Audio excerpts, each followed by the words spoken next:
Salutacions, què tal? Benvinguts al nostre espai de la Tribuna Comarcal per a totes les comarques centrals, per a la Safor Valldigna, la Costera, la Vall d'Albaida, la Cala de Navarrés, la Marina Alta i gran part de la Ribera.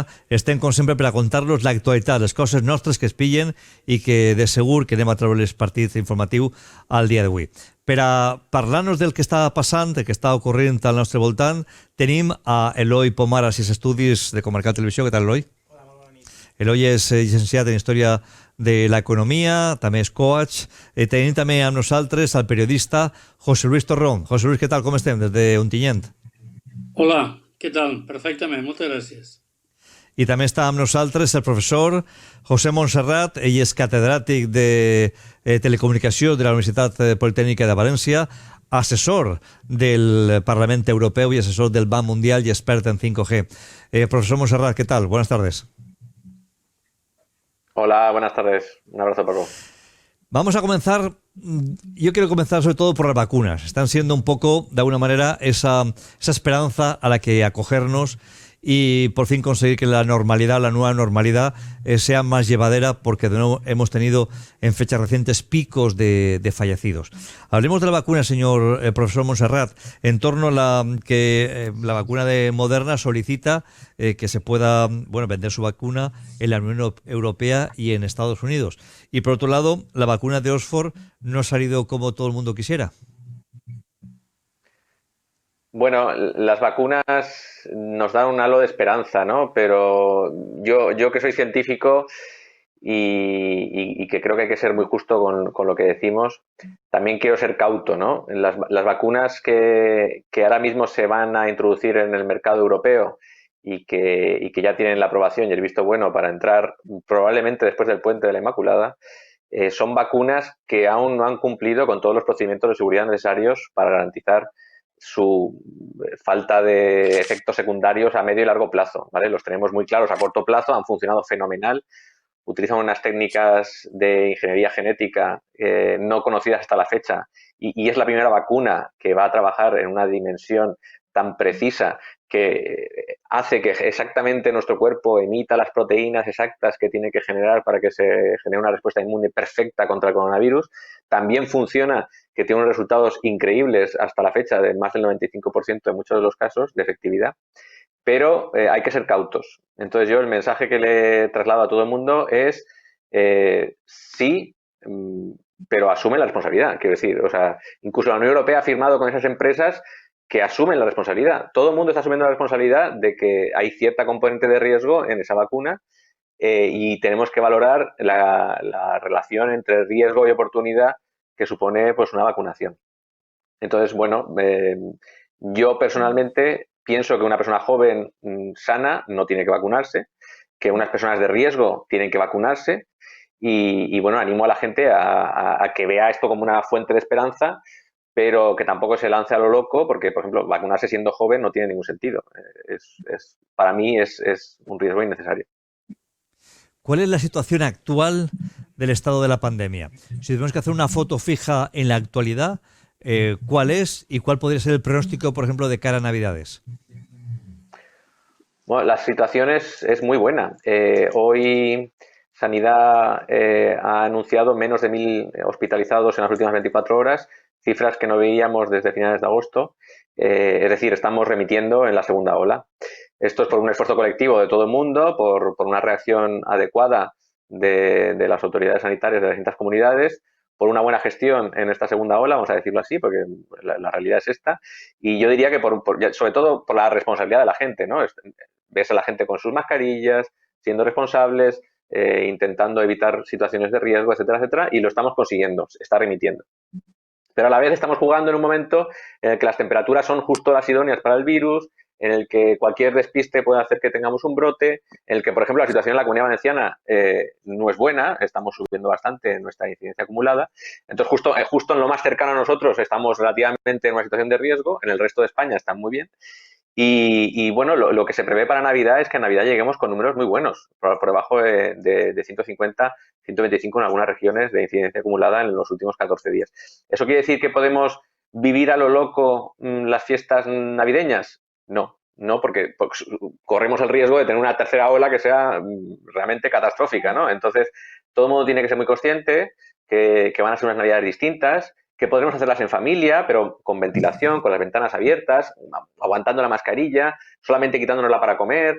Quiero decir, manteniendo un poco las distancias, cuidando a nuestros abuelitos, siendo cautos. Y si lo hacemos así, pues la verdad es que puede ser un fin muy dulce el que veamos en primavera con la vacuna y con una remisión de este infierno que nos ha tocado vivir.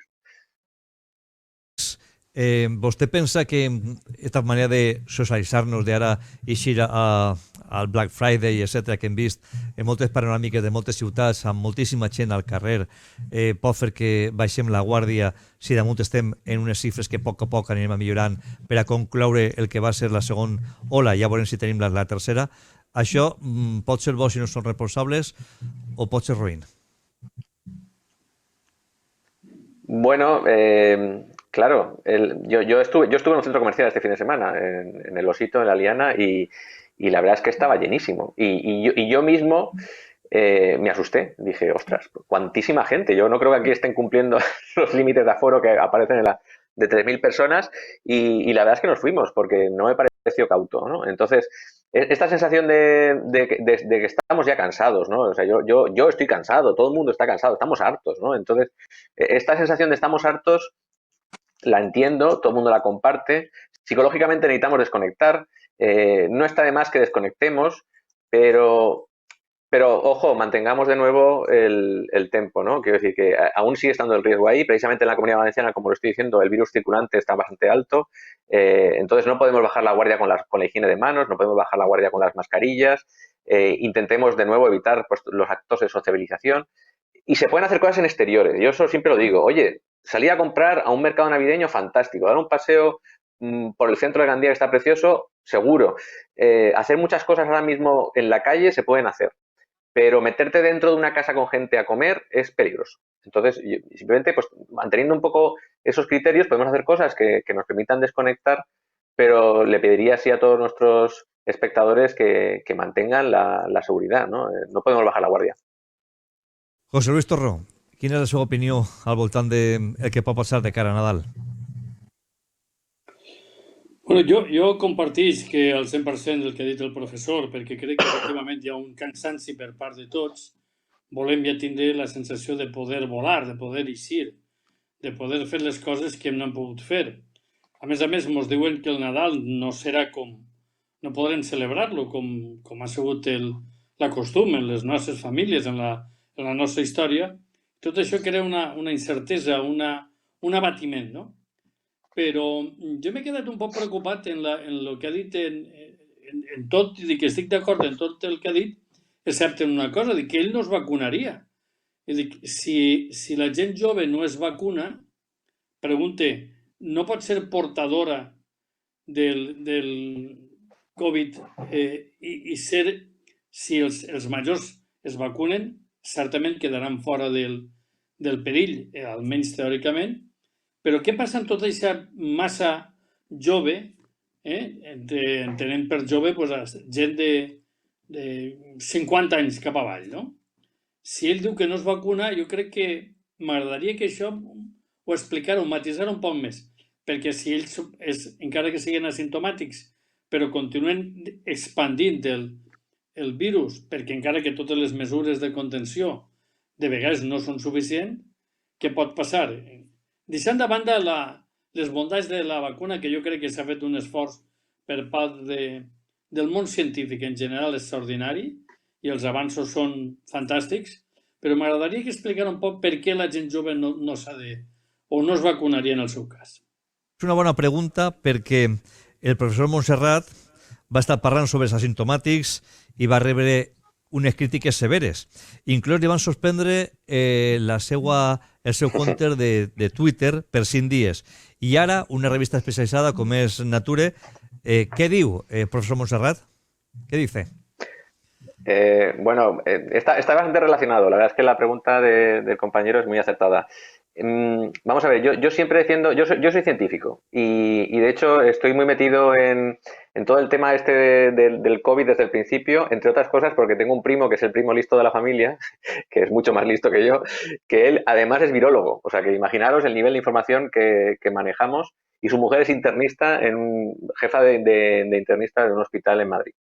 Hemos vivido todo esto en primera persona. Encima falleció precisamente su madre de coronavirus. Entonces, el impacto de toda la familia rodeando al conocimiento del COVID ha sido muy amplio y la verdad es que conocemos muchas cosas. Y una de las cosas que sabemos es que la vacuna no está acabada. Los plazos para acabar la vacuna son el 2023. Entonces, se va a hacer una excepción firmada por la Unión Europea eximiendo de la responsabilidad a las farmacéuticas, porque los procedimientos científicos que nos hemos fijado entre todos para aprobar una vacuna no se van a seguir y nos lo vamos a saltar. Entonces yo soy de los que dice, vacunación sí, pero vacunación solamente a aquellos cuyo riesgo asumido por no vacunarse es mayor que el riesgo asumido por vacunarse, porque hay un riesgo por vacunarse. Entonces, efectivamente, mi compañero da en el clavo, ¿no? Es que si no nos vacunamos todos, esto no funciona.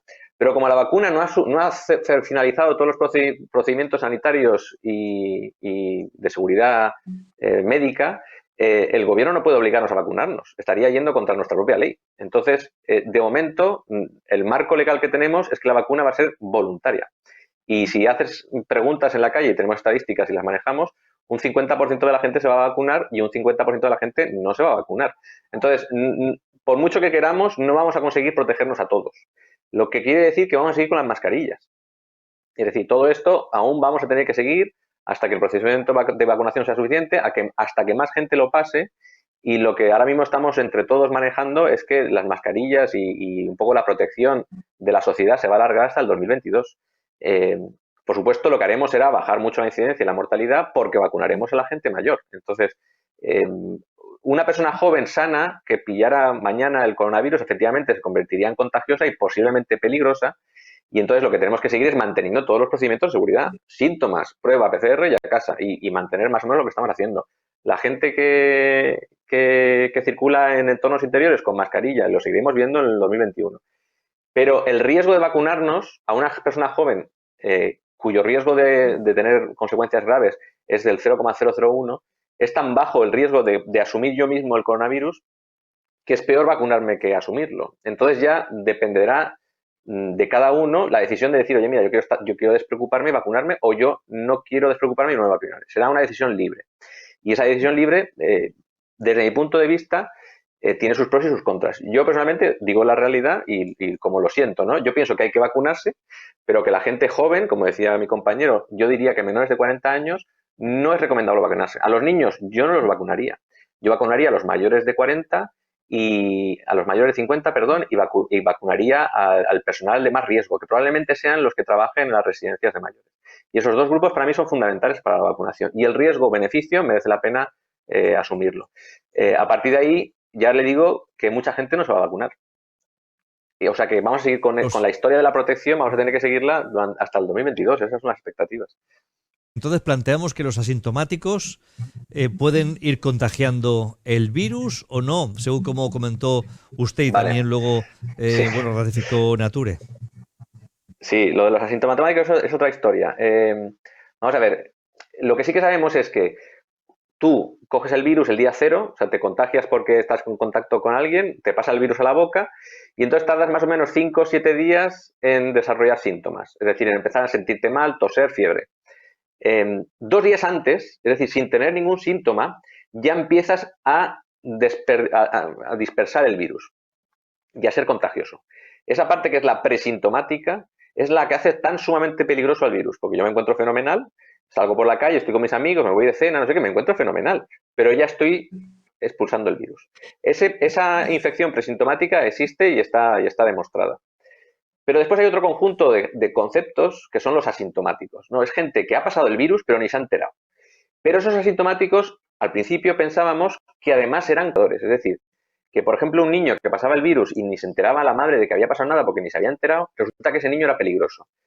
Pues resulta que no. Lo que se ha demostrado es que cuando has pasado todo el procedimiento vírico, desde el principio hasta el final, y ya has descartado el virus, y has tenido tan bajita carga que no has desarrollado síntomas, durante todo ese procedimiento no has contagiado a nadie. Y esto lo sabemos porque han analizado a más de 3.000 casos en China, han localizado a los 15.000 personas que estuvieron en contacto y esos 5.000 que encontraron que fueron asintomáticos, resulta que no contagiaron a ninguno de las personas con las que vivían. Entonces, a ninguna, a cero.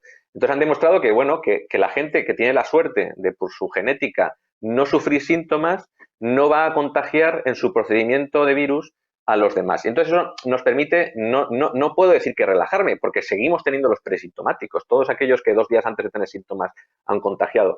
Pero si va y resulta que te hacen una PCR, porque te la hacen, y te dicen, uy, si usted tiene el virus, o te hacen un test anticuerpos y te dicen, uy, pero si usted ha pasado el virus, y te das cuenta de que tú no has sentido nada, en ese caso no te preocupes, que no has contagiado a nadie. Es algo importante, porque alivia mentalmente a mucha gente que tiene mucha carga psicológica por pensar que a lo mejor él contagió a la abuelita, que se murió y tal. No, no fuiste tú. Pues si no has pasado ningún síntoma, no te preocupes que no has sido tú. Y entonces ese mensaje lo acabamos de saber hace apenas pocos días, que después de una revisión bastante larga y muchos resultados, la comunidad científica ha concluido que los asintomáticos no son contagiosos. Eloy, estamos viviendo ante Pero, situaciones que cada día se aprenden, que cada día se estudian, que cada día de alguna manera se improvisan, entre comillas. Esta situación tampoco es agradable y más con el nivel de tecnología que tenemos, que en apenas 24 horas somos capaces de decir una cosa y lo contrario, tampoco ha ayudado mucho, ¿no? Porque no sabíamos más. ¿O por qué? Pues sí, como bien decías, los cambios de opinión respecto al contagio o no de los asintomáticos demuestra que todavía hay muchas cosas que no conocemos del virus. Y a mí me preocupa ciertamente que Pfizer y Moderna hayan utilizado la excusa del posible contagio masivo durante el Día de Acción de Gracias en Estados Unidos y sabiendo que no tienen ninguna responsabilidad, porque tanto el gobierno norteamericano como Europa firman una exención de responsabilidad de estas empresas, nos están queriendo avanzar la vacuna mucho antes de lo que se tenía previsto, que era para marzo del 2021 como muy pronto. Y entonces eso es lo que a mí me resulta preocupante, que nos quieran imponer con una excusa el virus por anticipado, ya que ellos están exentos de cualquier responsabilidad. Luego también es sintomático que bloqueen opiniones al respecto en Twitter, como le ha pasado al señor Montserrat, porque al final no deja de basarse en hechos científicos. Es decir, porque diga lo contrario a la versión oficial o a la versión que Twitter quiere escuchar, yo creo que no es condición para que se bloqueen las redes sociales. Y por último, yo opino que, pues bueno, tenemos que entender que no hay todavía un conocimiento exacto ni sobre las vacunas, que sí que sé que esta metodología o esta técnica de vacunas se han utilizado de forma experimental para el cáncer, pero es una vacuna muy novedosa y como todo lo novedoso tiene efectos secundarios que todavía no conocemos al 100%, y coincido en que tenemos que ser cautos con la vacunación masiva y yo creo que tienes una vacunación selectiva. Profesor Montserrat, ¿qué hay sobre el test de la saliva? Es decir, ¿qué vamos a poder conseguir con ese test de la saliva? ¿Se va a permitir, se va a poder realizar incluso en farmacias? ¿Nos va a dar esa opción de poder ir tranquilamente a ver a nuestros mayores? pues ojalá. Estamos ahora mismo discutiendo con el Ministerio con los mismos argumentos que hemos discutido ya tantas veces. Es agotador. O sea, nos dicen, es que eso va a generar una falsa sensación de seguridad. Lo mismo nos pasó con las mascarillas. Es que no, las mascarillas no, porque va a generar una sensación de falsa seguridad. Llegará el momento que nos dejarán hacerlo, pero nos está costando. Estamos intentando convencerles. De momento, lo que es muy buena noticia es que en Madrid ya hay 500 farmacias que están haciendo los test de antígenos, que realmente es una prueba muy sencillita, pero bueno, tiene que hacerlo un sanitario, porque bueno, tiene que meter una férula por la nariz y tal, y eso no lo puede hacer cualquiera, ¿no? Lo bueno que tienen los test de saliva es que lo puedes hacer realmente en tu casa. Pero sí que es verdad que de momento la cantidad de test en saliva que podemos importar no es lo suficiente como para que haya un servicio masivo en farmacias y entonces de momento no lo quieren autorizar, pero están trabajando en ello. Si lo conseguimos, si llegamos a la Navidad con esos test, pues lo que vamos a tener va a ser un test que en función del volumen puede ser entre 5 y 10 euros por test y que pues llegas a casa, pegas un escupitajo en un botecito, lo metes en un tubito, lo pasas a una especie como de caser, como los de los test de embarazo y te dice si tienes el coronavirus o no. Claro, aquí llega la discusión de la falsa seguridad. ¿Eso quiere decir que mañana no lo tendré? No, hoy no, pero a lo mejor estás en proceso de arrancar y mañana ya eres contagioso. Pero hoy te puedo asegurar que no eres contagioso, porque además funcionan con un 95% de especificidad, o sea que funcionan bastante bien. Entonces lo que te permite eso es hacerte un test y pues irte a pasar las fiestas con tus padres, ¿no? Quiero decir, nos permitiría hacer ese tipo de cosas. Y la gente pues un poco jugar con cabeza y administrar mejor la seguridad dentro del entorno familiar para las Navidades. Nos queda un mes, pero se está trabajando mucho. Yo sí que tengo la esperanza de que al menos los test nos los dejen hacer en las farmacias para Navidad para toda España. José Luis, vostè podria d'alguna manera també estar amb els seus nets en casa amb més tranquil·litat si poden fer aquest tipus de test de saliva a les farmàcies i foren del preu que acaba d'indicar, perquè és una manera econòmica de poder acudir a veure als abuelos, a la gent que té nets, amb totes les garanties de saber, sobretot, de tenir la confiança de que no anem a contagiar a la gent gran. Evidentment, aquesta cosa també seria important d'implantar-la també a la Comunitat Valenciana. Sí, sens dubte, no? Jo crec que, a més, són bones notícies. Jo crec que el que tenim que posar de manifest és que el món científic, ja ho havia comentat abans, l'esforç que ha fet ha sigut un esforç extraordinari. I tot el que siga proporcionar-nos seguretats està bé. Al mateix temps, jo crec que també les coses s'han de fer de modo i manera que no doni peu a que la gent digui doncs, com puc tirar fer-me el test i en això ja tinc ja la garantia de que no estic contagiat, doncs me lleve la mascareta i no som 6, som 16 a l'hora de fer el sopar de Nadal. Jo crec que hi ha que assumir una cosa de cara a este Nadal i Cap d'Any, que és que ens ha tocat i de la mateixa manera que es vam quedar sense falles i sense moros i cristians, sense festes i ara no en teníem esta setmana ens quedarem sense el bou de la Puríssima, hi haurà que aguantar-s'hi i el Nadal fer un Nadal distint. El Nadal podem posar des del Belém a l'arbre fins a menjar-se els torrons, però en unes condicions distintes. I una vegada, si som capaços d'assumir-ho, serem també capaços de fer front a la pandèmia. El professor Montserrat abans deia un fet que ell l'havia contrastat entrant en un centre comercial de València. Jo vaig estar en un altre també i em vaig quedar bocabadat veient la quantitat de gent que hi havia i de fet li vaig preguntar perquè encara que estigui jubilat no deixa de ser periodista, em vaig trobar una xica que portava una cosa de control d'aforo i dic, escolta, això de que el control d'aforo, com poden vostès controlar la presència de gent que hi ha si això està... Diu, és que no hi ha manera. Va reconèixer la xica, diu, no hi ha manera.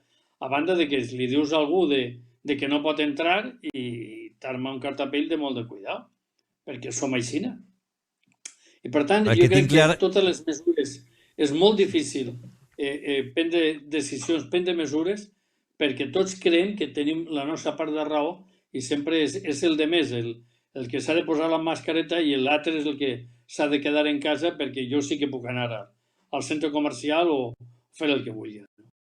En conjunt, la consciència ha millorat. Cert que hi ha una part de la població menys decidida a complir la normativa, perquè de vegades passes per llocs i veus terrasses plenes de gent xerrant molt prop, sense mascaretes i tal, i dius, bé, a veure què passa. Però a veure qui és també el que li diu posa la mascareta, perquè immediatament la mascareta és un altre el que s'ha de posar. El que tenim clar és que vostès han anat a complir el cupo de la compra del Black Friday. Espero que valgui la pena trobar alguna cosa. No sé si Eloi també ha aconseguit comprar el Black Friday o Eloi és més de la versió online. Yo soy Cyber Monday. Vale. Monday. O sea, del día de ayer. Muy bien, muy bien. Sí. Efectivamente. Bueno, estamos una capacidad o una cantidad de situaciones que se nos plantean realmente diversas. La posibilidad de tener ese test de saliva, incluso los PCRs que ya llegaron tarde, pero ahora mismo contamos los contagios de mayor manera que en la primera ola porque se hacen muchísimo más PCRs ahora sí, cosa que en la primera hora no se hacían.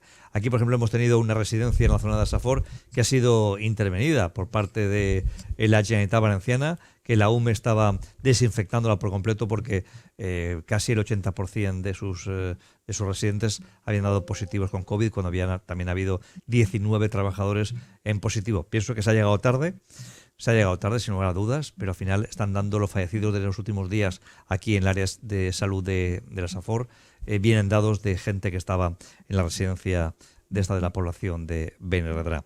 Yo quisiera preguntarle al profesor Montserrat sobre la vacuna que va a utilizar Marruecos, que es la vacuna china. En este caso, la Sinopharm es la vacuna que se van a poner a partir de la próxima semana. A partir del viernes, de hecho. La vacuna de Sinopharm, sí, correcto. Aquí hay dos tipos de vacunas, lo digo porque ya que me dejas hablar de vacunas, me meto en el ajo. Hay unas vacunas, como ha dicho antes Eloy, que son de ingeniería genética pura, que son las dos vacunas estadounidenses, la de Pfizer y la de Moderna.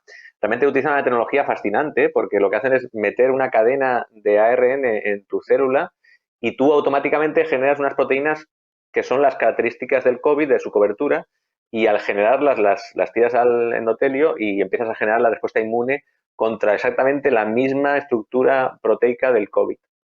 Eso es una maravilla porque no modificas genéticamente la célula, porque es milimétrica para ese virus, porque se puede ajustar por campañas en función de las mutaciones. Es realmente una pasada. Para conseguir eso lo que hacen es manipulación genética y después lo meten en una especie como de fosfolípidos mediante una vibración, que es una patente que tienen los americanos, y entonces han conseguido que eso funcione fenomenal.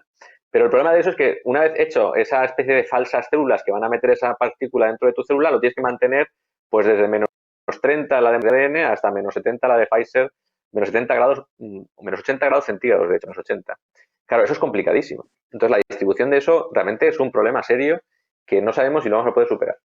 Y después tenemos la vacuna de Oxford, la británica, y la vacuna de Sinopharm, que es el mismo formato, que lo que hacen es meterte un virus, un adenovirus, de un chimpancé en un caso y de constipado común en otro, pero te meten un virus dentro de tu cuerpo que es portador de esa secuencia genética de la proteína. Pero ese virus va a interactuar con tu sistema, entonces realmente vas a tener un ataque de un virus. Entonces, claro, hay gente que le metes ese virus y a lo mejor pues tiene una reacción grave y tiene una cefalitis o desarrolla fiebre o se le hincha pues un poco una inflamación, ¿no? Porque le está metiendo un virus, tienes que pelear contra ese virus, ¿no? Porque lo acabas de inyectar. Lo bueno es que supuestamente es un virus que todo el mundo más o menos puede controlar porque está más o menos visto que los humanos lo controlamos bien, entonces no se espera que tenga unas reacciones muy malas.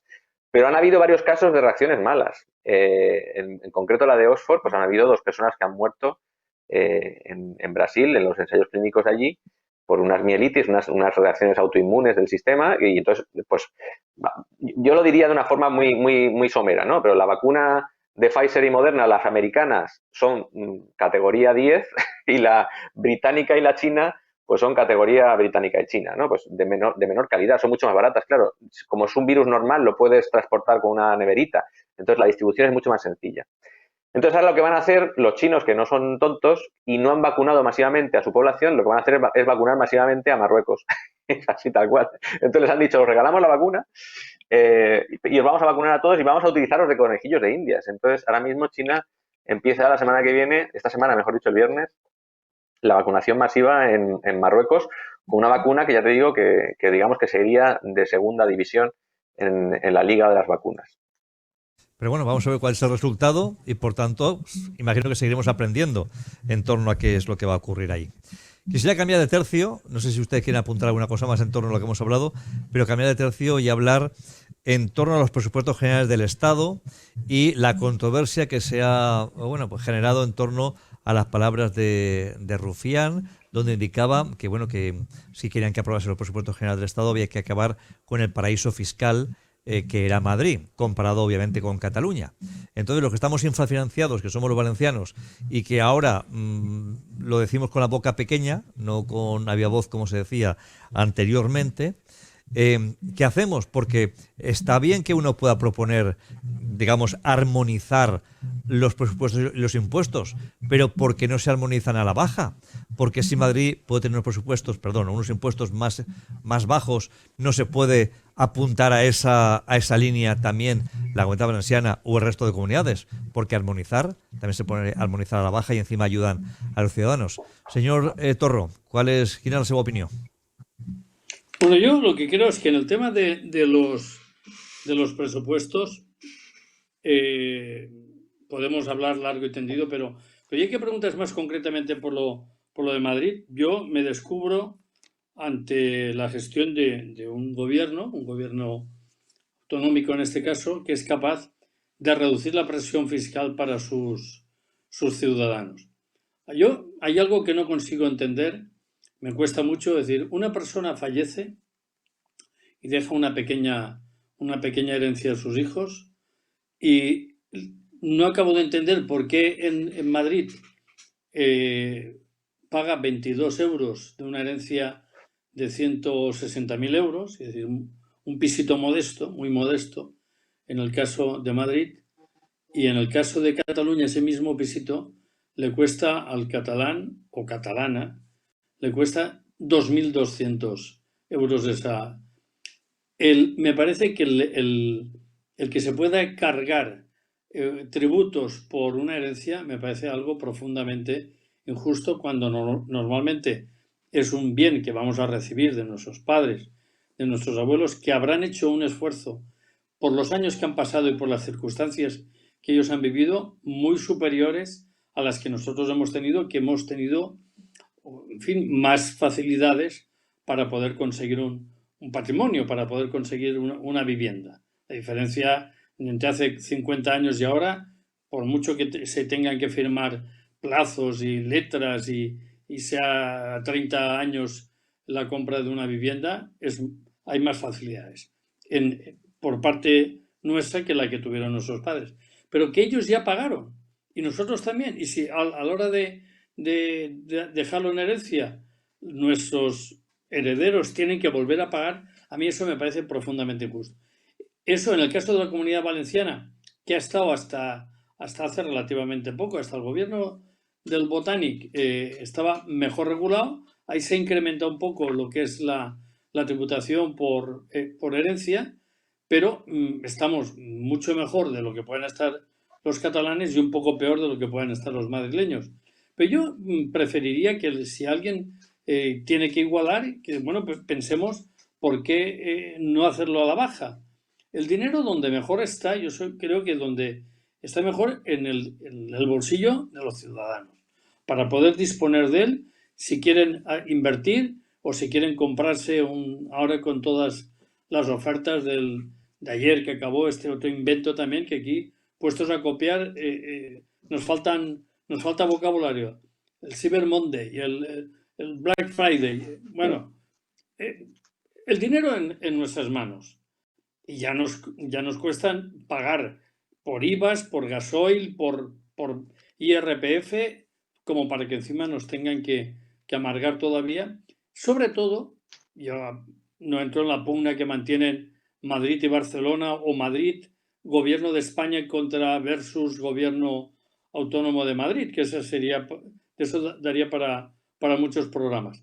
Pero creo que la tributación que se está haciendo en este país es muy desigual, y lo que no acabo de entender, como el señor Rufián se mete con la tributación que pueda tener Madrid, y sin embargo ahí están consagrados per omnia secula seculorum todas las peculiaridades vascas y navarras, que no dejan de ser una consecuencia de unas garras carlistas, y que al final pues acabaron metidas dentro de la Constitución. Y como dice Rufián, dice, no, es que esto es un tema que la Constitución habla del derecho, los tributos forales que tienen unos y otros. Oiga, pues si tenemos que igualar, que les afecte también a vascos y navarros, ¿no? Pero es que somos un país muy, muy peculiar, y aprovechamos que nuestras envidias nos llevan a este tipo de enfrentamientos como este, que no deja de ser un ejemplo más de la pugna que existe entre periferias y centralismo, nacionalismos, y, en fin, a la hora de tributar, yo sigo pensando que cuanta menos tributación, mayor posibilidad habrá de que aquellos que tienen medios puedan invertir, puedan lanzarse a tener algún tipo de inversión. Porque aparte yo creo que hay un dato a tener muy en cuenta, y es que aquí nadie habla en este momento de cómo está afectando la crisis a los autónomos. Y a mí me gustaría saber de una vez cuál es el número de autónomos que han dejado de serlo, que están ya en una situación desesperada, y de ellos, curiosamente, nadie habla. Señor o profesor Montserrat, usted en su momento o en su día fue también requerido por el gobierno de Madrid para que les asesorara, creo que fue en el paso a la tercera fase, la etapa del confinamiento de la pandemia. Ahora, Rufián asegura que pactar los presupuestos con Ciudadanos sería una pena de muerte para este gobierno nacional. Estamos cada uno exigiendo que hay de lo mío en este país muy cainita. Sí, la verdad es que me ha gustado mucho escuchar al señor Torró, se notan las tablas de periodista porque habla fenomenal y comparto totalmente su discurso, ¿no? Lo mejor sería que nos igualáramos todos por abajo, ¿no? Y que realmente la gente dispusiera del dinero para su uso y que decidiera cómo gestionarlo, ¿no? Sería lo más lógico. Sí que es verdad que hay que tener pues unos mínimos, ¿no? Porque es que hay una serie de problemas de justicia social que tenemos que compensar. Y bueno, yo creo que hay que imponer a los ciudadanos para poder ayudar a los más necesitados, pero claro, es que estamos en unos niveles que no tienen sentido, sobre todo cuando ves que en Cataluña pues están efectivamente dedicándose dinero a promocionar el separatismo, a abrir embajadas catalanas que están abriendo en los últimos meses y a generar odio entre los propios catalanes, ¿no? Entonces yo creo que el discurso pues es caimita, efectivamente, estamos peleando siempre entre nosotros. No hemos llegado a superar nuestros enfrentamientos internos, seguimos haciendo cosas muy raras. De hecho, es cierto, tener sistemas impositivos distintos por comunidades autónomas es extraño.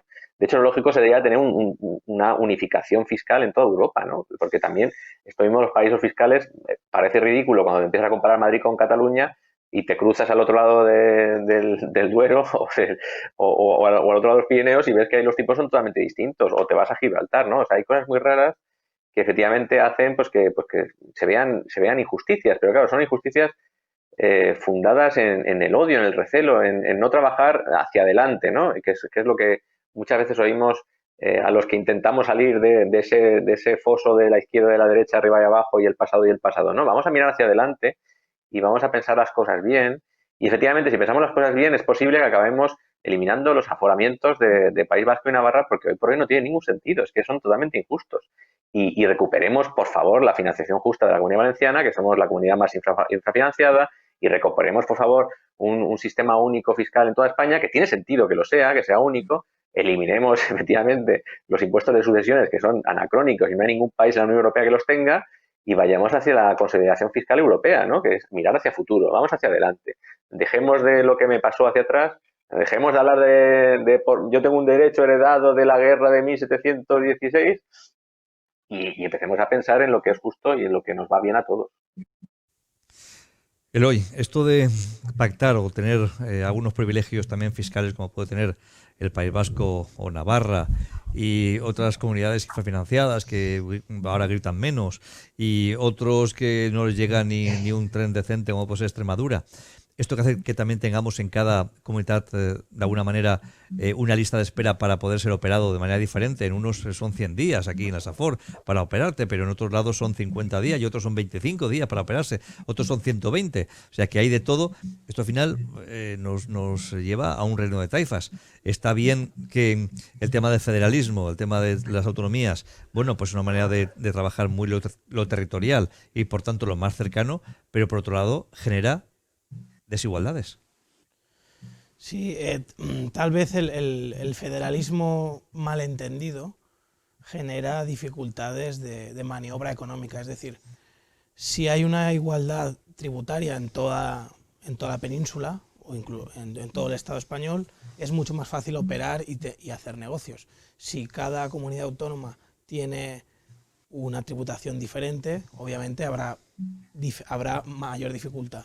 Lo que ocurre es que de lo que se le acusa a Madrid en este caso y hay que entender la figura que le acusa, porque el papel de Gabriel Rufián es de destraler, traducido al castellano no queda muy bien, pero es el que va con el hacha pegando en Madrid para que salga la prensa Esquerra Republicana a nivel estatal y demostrar que el independentismo catalán está vivo todavía, pero lo hace dentro de una incoherencia, porque critica el régimen fiscal que hay en Madrid, pero no critica el del País Vasco. Entonces, esa incoherencia delata y retrata la intención de Gabriel Rufián, que no era más que acusar a Madrid de los males de Cataluña y de desviar la atención.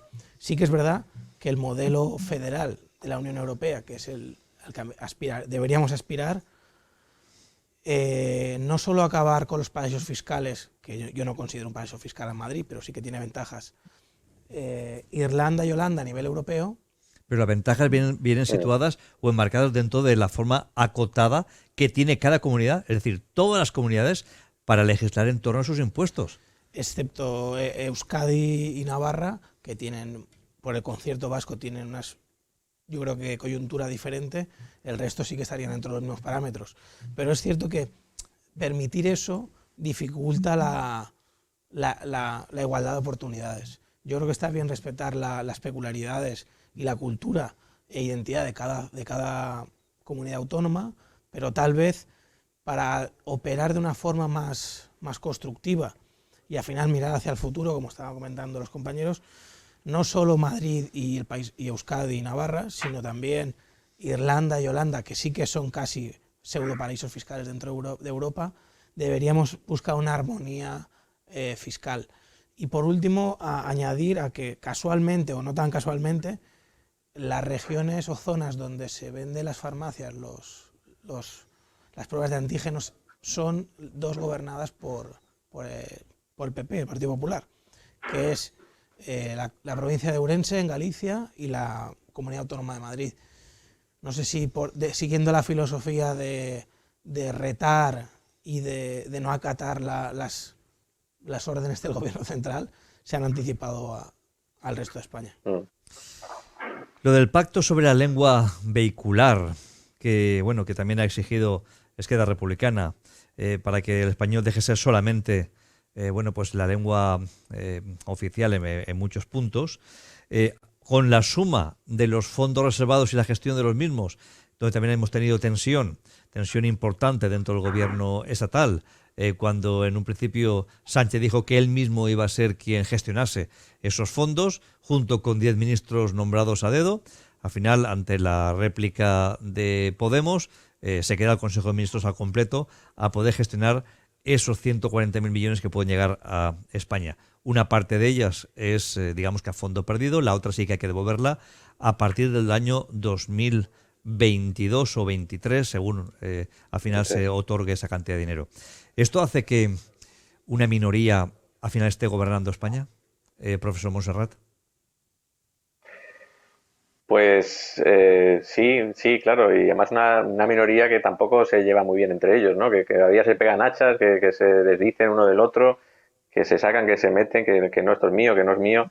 No da mucha sensación de trabajar en equipo, ¿no? Yo estoy asustado porque, por ejemplo, el tema de los fondos de reconstrucción, que efectivamente son tan importantes, aún no están en los presupuestos generales del Estado. Y es porque se están peleando en Madrid. Están viendo a ver quién decide, cómo se decide, cuándo se decide, si se reparten, si no se reparten, si al final es la comunidad autónoma, si al final es Podemos, si no es Podemos, los de Podemos quieren elegir ellos, los de otros quieren elegir. Y el problema es que me temo que nos va a pasar, como muchas veces nos ha pasado con los fondos de reconstrucción, con los fondos FEDER, que los vamos a tener que devolver porque no se han gastado en nada, ¿no? Entonces, en lugar de estar trabajando ahora mismo todos, mirando hacia el futuro, oye, PSOE y Podemos, fenomenal, ellos son el gobierno, pero mirando hacia el futuro, chicos, poneros a trabajar en lugar de poneros a pelearos, ¿no? Pues están pensando en cuotas de poder, en quién maneja, en cómo se maneja, y esto es lo triste, ¿no? Que no estamos trabajando bien y deberíamos estar ahora mismo centrados en reconstruir este país, en ir hacia adelante. No en dividir, no en efectivamente quitar el castellano o el español como lengua vehicular en todos los territorios, chicos. Es que realmente eso es, obviamente, más fuego, como decía antes Eloy, para que RC saque la banderita y se pueda ir a Madrid a demostrar cuánto poder tiene en el gobierno, ¿no? tendríamos que estar ahora mismo gobernando, ejecutando esos presupuestos y pensando en futuro. Señor Torro, hemos visto a muchos dirigentes históricos del Partido Socialista quejarse de la situación general del gobierno y de esos pactos, digamos, muy in extremis con partidos minoritarios y más radicales. ¿Cuál es su opinión a este respecto? Yo me tengo que solidarizar por edad con quienes se han manifestado y han recibido la reprimenda por parte de Adriana Lassa diciendo los jóvenes somos los que mandamos ahora, ustedes, no llego a decir cállense la boca, pero casi, ¿no? Bien es verdad que si analizamos la historia, cuando Felipe González llega al poder, recuérdese los que estén un poco más avezados y conozcan un poco mejor la historia, Suresnes es un punto de partida del nuevo Partido Socialista que encarna durante mucho tiempo Felipe González. Yo creo que Felipe González ha sido un buen gobernante para España. Y el otro día oía una anécdota muy divertida de alguien un periodista, un colega, que se encontró con Felipe González en un restaurante, dijo, se levantó, le saludó, le dijo, yo era de los que quería que te fueses y ahora me gustaría que no te hubieses ido, ¿no? ¿Por qué? Pues porque hemos visto que las circunstancias se han modificado muy curiosamente y el Partido Socialista en la actualidad ha entrado en una dinámica que yo no la acabo de entender. No la acabo de entender sobre todo cuando tú has sido tan vehemente, hablo del caso de Pedro Sánchez, cuando tú has sido tan vehemente diciendo al periodista, ¿quiere que se lo repita? No vamos a pactar con Bildu. Si quiere se lo repito 25 veces. Y afirma que no va a pactar con Bildu, dice que no va a pactar con los separatistas catalanes, dice que no va a pactar con Podemos porque le quitan el sueño. ¿Qué pensarían los españoles si yo pactase con Podemos? Resulta que todas esas afirmaciones tan rotundas, la realidad de Pedro Sánchez las ha desmentido a medida que ha ido necesitando de esos apoyos para poder llegar al gobierno y para poder mantenerse en él. Y ahora para poder aprobar unos presupuestos que son de alguna manera la garantía de continuidad para los próximos 6 años, para poder acabar la legislatura del mismo modo que él se aprovechó de los presupuestos de la etapa de Rajoy y Montoro, que los están todavía vigentes, puesto que los nuevos presupuestos no han recibido la aprobación definitiva. Quiero decir que todo esto forma parte de un grandísimo embrollo que a los ciudadanos nos tiene francamente confundidos, porque son tantas las afirmaciones que se hacen y tantas las contradicciones que llega un momentito que dices, bueno, pues mira, que la pandemia que pase es la del coronavirus y estos que están gobernando legítimamente, que a mí no me van a pillar con historia, el gobierno es un gobierno ilegítimo, estas tonterías que a veces se pueden escuchar. Este gobierno tenía los votos y en una democracia que tiene los votos para ganar una moción de censura o para obtener una investidura, está legítimamente gobernando. Nos guste o no nos guste. A mí me gustaría que fueran más coherentes y más serios. Si dicen que van en pleno Congreso de los Diputados, dice la ministra portavoz que se va a suprimir el IVA de las mascarillas, pues uno aplaude la decisión y dice, no vamos a pagar el 21% porque resulta que somos el país de Europa que más grabadas tenemos las mascarillas. Y al final resulta que te pasan la nota y dices, léete el boletín oficial del Estado. Solo las quirúrgicas son las mascarillas que no tienen la tributación del 21%. ¿Qué necesidad hay de decir una cosa y luego su contraria? También es verdad, yo creo que es una gran ventaja que tiene este gobierno y la sabe aprovechar muy bien, que por regla general los medios de comunicación están teniendo una actitud muy, muy complaciente con el gobierno. Apenas críticas hay pocas y desde luego los grandes medios de masas, las grandes cadenas de televisión, pues son o muy complacientes o miran para otro lado cuando critican al gobierno. Espacios como este donde nos podemos manifestar con entera libertad, pues yo no los suelo ver por ahí. También es verdad que cada vez me parece menos atractivo ver las cadenas generalistas por la programación, digámoslo en términos cariñosos, tan infumable que nos suelen ofrecer. Mucho marujeo por una parte y luego por otra parte cuando se trata de de hablar del gobierno, pues este gobierno lo hace todo perfectamente y acaban tomando la palabra pues los de Podemos o luego el protagonismo que puedan tener los herederos de ETA, les guste o no les guste, porque los señores de Bildu perfectamente podían desmarcarse diciendo, oye, mire, no estamos de acuerdo y pedimos perdón. Es que sería algo tan sencillo que yo no acabo de entender este modo de actuar de los bilduetarras, como les llaman algún colega, no acabo de entender su obcecación en no querer reconocer el daño que le han hecho a este país,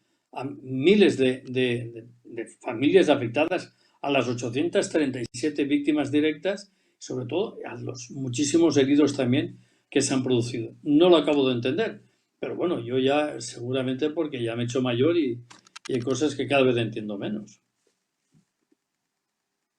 A los tres, porque no sé si es una reflexión, parece que los ciudadanos vayamos de pasado de tener que estar, no sé, pues más o menos contentos con un partido político, los que ya peinamos canas, hemos visto gente que votaba unas elecciones a un partido y las siguientes elecciones a otro partido porque consideraba que no lo había hecho bien.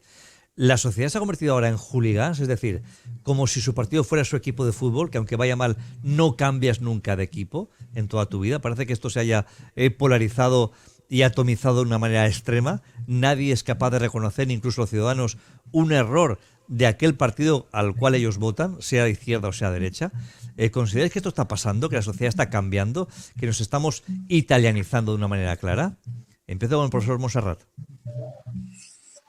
Bueno, sin duda, vamos, yo con mucho respeto, y además me gusta mucho lo que ha dicho Torró, yo he votado a Felipe González y lo digo abiertamente, me parecía un gran gobernante. Pero ahora mismo el PSOE es invotable, quiero decir, y bueno, pues he cambiado de voto porque he considerado que esta gente no se merece mi apoyo y yo quiero tener la libertad moral de saber que no está bajo mis hombros la responsabilidad del trabajo que están haciendo, ¿no? Entonces, eso realmente es raro. O sea, gente que realmente cambia el voto, hoy por hoy somos una minoría de gente con pensamiento crítico que realmente evalúa los programas, que evalúa las acciones de gobierno y que le gusta una cosa lo vota, no le gusta lo deja de votar. Ojalá tuviéramos a un 80% de gente crítica y a un 20% de hooligans en lugar de al revés, que es lo que tenemos, un 80% de hooligans y un 20% de personas con criterio. Señor Torró. Bueno, yo estoy completamente de acuerdo con el profesor y además creo que desgraciadamente con lo que ha dicho el profesor y lo que has planteado tú como respecto a los hooligans, yo creo que aquí hay algo que yo, permítaseme, no perdono a quienes han hecho de la transición, a quienes han demonizado la transición. Aquí se hizo una transición modélica. Aquí la transición fue modélica y yo creo que ahí el rey tuvo un papel muy importante, Carlos, pero lo tuvo también Adolfo Suárez y lo tuvo también el cardenal Tarancón. Es decir, que aquí hubo mucha gente y Torcuato Fernández Miranda, una gente que vio que no podíamos seguir en aquella, considerándonos herederos de las dos Españas. Dos Españas que se desangraron en una guerra brutal con barbaridades por uno y otro bando. Porque una guerra tiene la brutalidad de matarse, es decir, hablando el mismo idioma. Los que se mataban, nuestros abuelos, cuando se enfrentaron, hablaban el mismo idioma cuando estaban enfrentados en la calle, en las fronteras, en las checas, en todas partes. Y eso me parece que la transición hizo un papel extraordinario. Luego, errores ha habido todos, por parte del rey, sin duda alguna, a lo largo de su trayectoria, y por parte de los gobernantes hasta llegar a nuestros días, donde se ha vuelto a aflorar, a poner de manifiesto, es decir, que somos incapaces o se pretende mostrarnos como incapaces de un entendimiento. Es decir, los hooligans. El hooligan en la política para mí es el señor de Podemos, que está todo el día dando la tabarra, o el señor Rufián. Y yo creo que lo que tenemos que evitar es que tengamos menos hooligans y que tengamos más capacidad de entendimiento de, bueno, pues mire usted, si a usted le parece bien, pues vota a Ciudadanos o vota al PP o vota al PSOE, y estoy de acuerdo con lo que ha dicho el profesor Montserrat, hoy día pensar en votar al PSOE es darle el voto a Pablo Iglesias o a Rufián o a Tegui. Ya no sabes ya al final tu voto si le das el voto al PSOE, ¿quién va a ser el último beneficiado? Pero yo creo que deberíamos ser capaces de superar esa tensión a la que nos están llevando, porque está llevando a un enfrentamiento cainita, muy desagradable, y conozco algunos casos de gente que ha sido normal hasta ahora en sus reuniones familiares y tal, y que alguien saca el tema de la política y al final acabará siendo como anuncios que existían en algunos casinos y en algunos bares de, bueno, pues antes decía prohibido blasfemar y escupir, otro tal, dice prohibido hablar de política y de fútbol. Y al final no podremos hablar, tenemos que hablar de la pantoja, ¿no? Que parece que es este país ahora le ha dado por escudriñar todas las historias por las referencias que me llegan, que yo no sé qué ha pasado con la historia, pero creo que hay un follón ahí montado y que alguna cadena está 24 horas hablando del tema y parece ser que con una capacidad de seguimiento importante. Eloy, por acabar, dime tu opinión a este respecto que estamos hablando. Yo creo que criminalizar a partidos políticos o a ideologías porque no estemos de acuerdo con ellos es lo que está ocurriendo en España. Se criminaliza el independentismo vasco-catalán, da igual que sean democráticos o no democráticos, y no es lo mismo. Yo quiero recordar que Bildu en sus estatutos critica abiertamente y condena la violencia etarra. El otro día tuvimos a un miembro, creo que es del Senado de Bildu, lamentando y pidiendo y condenando un atentado terrorista a un familiar de Vox. Pero lo mismo digo de Vox, es decir, Vox es un partido democrático que acepta las normas, igual que el Partido Popular, igual que el Partido Socialista, igual que Podemos. Aquellas personas que incumplan la ley deben ir a la cárcel, pero no podemos criminalizar un partido político o una ideología porque no nos guste y decir que estos tres partidos son personas coherentes y los demás no. Yo creo que se debería poder hablar con Vox, se podría hablar con Bildu, con todos los partidos que sean democráticos y acepten el juego democrático. Y en España no está ocurriendo en estos momentos. Hay una batalla de frentismo, de las líneas rojas que el señor Albert Rivera o Pedro Sánchez marcaron, que así salió la jugada, que coincido con Torró en que hubo una incoherencia absoluta, pero como los que estamos de aquí para allá tenemos que perdonar todas las incoherencias de Pedro Sánchez, de Pablo Iglesias, de vivir en Galapagar y no vivir en Vallecas, porque si critico a este sector paso al otro bando y yo en el otro bando no quiero ser un fascista, pues no critico. Y eso es lo que está ocurriendo en la televisión actualmente. No se puede criticar a la izquierda porque te posicionan con el fascismo y probablemente la derecha no tiene, centro derecha actualmente no tiene un líder consolidado, que probablemente Luis Garicano, por echar flores un poquito a Ciudadanos en este caso, es el mayor baluarte en estos momentos de Ciudadanos y está en Europa. Partido Popular, pues probablemente el señor Feijóo, pero no están en primera línea y lo que está ocurriendo es que el señor Pedro Sánchez con sus incoherencias y Pablo Iglesias con sus incoherencias no tienen a alguien frente a ellos que plantee una situación real de oposición, porque lo que ha hecho el Vox con la moción de censura fue una broma y el señor Casado no ha estado al nivel en la mayoría de momentos como oposición. Bueno, espero que a ustedes no les sirva poner etiquetas, porque eso lo hacían los nazis en su momento, iban etiquetando a unos y a otros. Y aquí lo que queremos es que se den opiniones abiertas, opiniones sensatas, y que luego ustedes, desde sus domicilios, desde sus casas, desde cualquier lugar, se hagan su propia opinión, que esa es la realmente importante. José Luis Torró, periodista, moltes gràcies per estar amb nosaltres. Moltes gràcies a vosaltres, ha sigut un plaer. Profesor José Montserrat, asesor del Banco Mundial, asesor del Parlamento Europeo, catedrático de Telecomunicaciones de la Universidad Politécnica de Valencia, científico, experto en 5G. Gracias por estar en Comarcal Televisión. Muchas gracias a vosotros por invitarme y, como siempre, un placer tener este lujo de mesa redonda para discutir. El placer es nuestro. Eloy Pomar, como siempre, contertulio ya habitual de Comarcal Televisión, de amigo. Gracias por estar con nosotros y hasta la próxima. Yo simplemente decir que cuando nos bloquean en Twitter o en Facebook, sube la puntuación para venir a la mesa de Comarcal TV. Efectivamente. Gracias a todos. Gracias, José Luis Torró. Gracias, profesor Montserrat. Gracias, Eloy Pomar. A todos ustedes, muchas gracias por informarse en Comarcal Televisión.